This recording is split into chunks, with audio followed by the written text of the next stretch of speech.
Magandang araw mga kaibigan.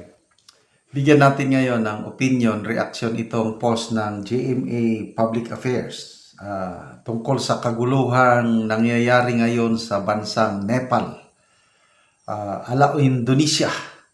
Ito, ang mga galit na mga Nepalese, sinunog nila ang Parliament Building o batasang pambansa. Ganon din nangyari sa Indonesia, sinunog ang mga parliament. So, kinakabahan na yung nakatira dyan sa batasan. Baka mangyari din ito kaya sa kanila. O ito.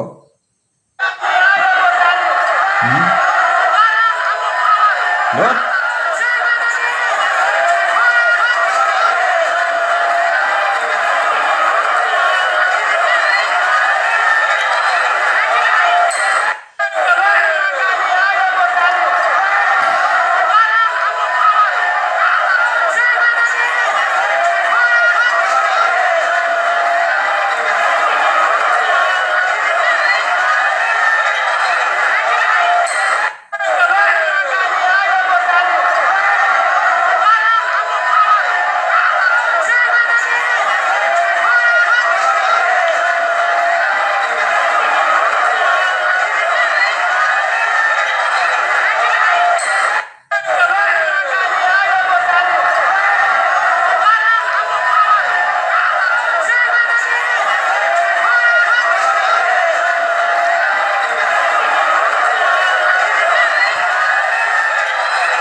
Okay, sa isang article na nabasa ko, yung bahay ng ex-prime minister sa Nepal, sinunog din nila.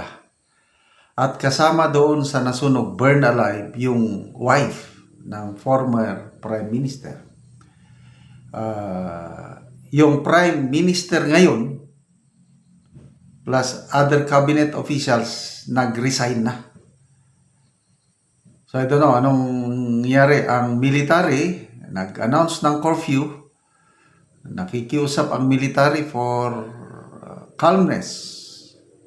Under negotiations nila yung mga protesters. Kaya lang marami ang hindi sumusunod. Ang dahilan po nagsimula sa ban. Mayroong major social media platform sa Nepal na ipinagbawal ng gobyerno. So, kagaya sa atin dito, Facebook. Diba last Congress, yung 19th Congress, gustong i-control ng mga congressman yung paggamit ng Facebook. So, ganun ang nangyari sa Nepal. I don't know kung Facebook pa o anong platform. Pinagbawalan nila. Ayun, nagalit. Karamihan Gen Z o yung mga kabataan. Yun na. Nagsimula nung Lunes ang angry protest.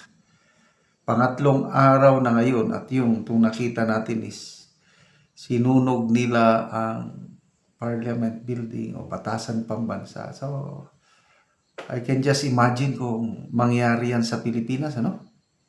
Lulusob ang libo-libong tao, hindi na makayanan. Of course, nandiyan yung mga kapulisan natin. Paano kung sa sobrang galit na ng Pilipino sa nangyayaring korupsyon ngayon, marka bahala na. Sige, barilin nyo kami, bahala na. So, I believe, opinion ko lang ito, may connection yan. Yung nangyari sa Indonesia, corruption issue ang Indonesia. Dito naman sa Nepal, aside yung sinasabi ko na pinagbawal yung paggamit sa social media, corruption din. So parehas tayo. Corruption. So, I believe na na-inspire ang mga kabataan sa Nepal sa ginawa ng mga kabataan, mga estudyante lang nagsimula din sa protesta sa Indonesia. So, katulad din ng people power noong 1986. It's a very peaceful people power na tanggal yung diktador, Marcos Sr. Ayun, sumunod. Mga bansa, Romania ba yun? Maraming sumunod eh. Kaya naging sikat ang Pilipinas noong after that EDSA revolution. Kaya lang, later on, wala rin nangyari sa EDSA. Sayang yung kasi yung mga pumalit, mas kurap pa. So, kailan kaya, maraming nagtatanong, kailan mangyari sa Pilipinas ang nangyari sa Indonesia, ang nangyari sa Nepal? I'm sure, kinakabahan na yung nasa batasan. Kinakabahan na yung nasa palasyo. Basa lang ko sa mga comments Teresa Magbanwan, kilala ko ito. Last week, Indonesia. Now, Nepal. Next is blank. Nick Daly, we're giving a sign. Rohio de Losas, tara, simulan na natin. La Señora, kilos na mga taga-Pilipinas. Gamley Mondol, dahil kay Tambaluslos, magkakaginito ang Pilipinas. Palitan nyo na kasi, Mr. President. Palitan nyo na si Tamba. Ako, naniniwala ko dyan. Kung magkaroon ng political will ang presidente, mapalitan niya si Tamba, medyo huhupa ang tensyon. Huhupa yung galit. Habang nandyan siya, nako, God will save the Philippines. Kasi, ito, nangyari ngayon. Ang ganda na ng buwelo yung Blue Ribbon Committee hearing ni Marcoleta. Biglang pinalitan ng Senate President, pinalitan ng chairman sa Blue Ribbon. I don't know anong mangyari ngayon. Yung House hearing kahapon, gusto nilang idiin ng Duterte, lalong napatunayan through kay Mr. Curly Discaya na matino ang mga projects panahon ni Duterte. Napatunayan na nagsimula ang korupsyon sa administrasyong Marcos dahil sa panggigipit, yung three-strike policy. Pag hindi ka magbigay ng kickback, ayan, i-terminate ang contract mo, meron yung magkakaroon ng issue sa right of way, tapos yung mga ididili nila ng gusto. Kaya napipilitan ng mga kontraktor, magbigay na lang. Ngayon, itong administrasyon ito. So, sana hindi mangyari sa Pilipinas ang nangyayari na sa Indonesia at Nepal. God save the Philippines.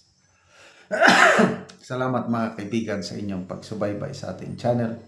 Nakakatulong kayo ng malaki sa tribong Talandig ng Bukidnon dahil ang sweldo natin sa channel na ito is pantulong sa tribo. Namimigay tayo ngayon ng libreng yero at pako para makapagpatayo sila ng mas maayos na tahanan. Panoorin nyo ang video na ito. Si tatay ang natagaan ng mga gyero. Ginoo sponsor sa nagkuan kaluoy sa among mga pobre. Salamat siya sa nag-sponsor ani nga dunay naluoy daw sa ilang tatay nga ba sila mga pobre.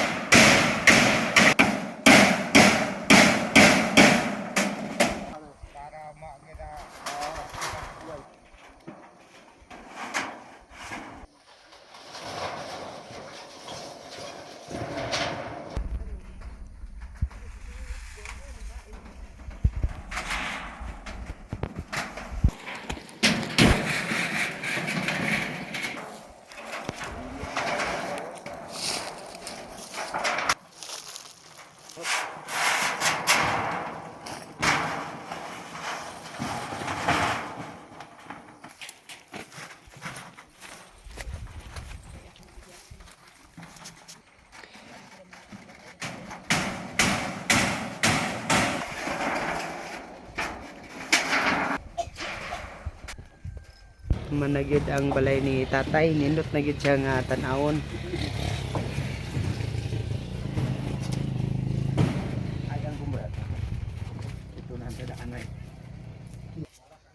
Salamat ako Ginoo gayud ta nagpangaon isa.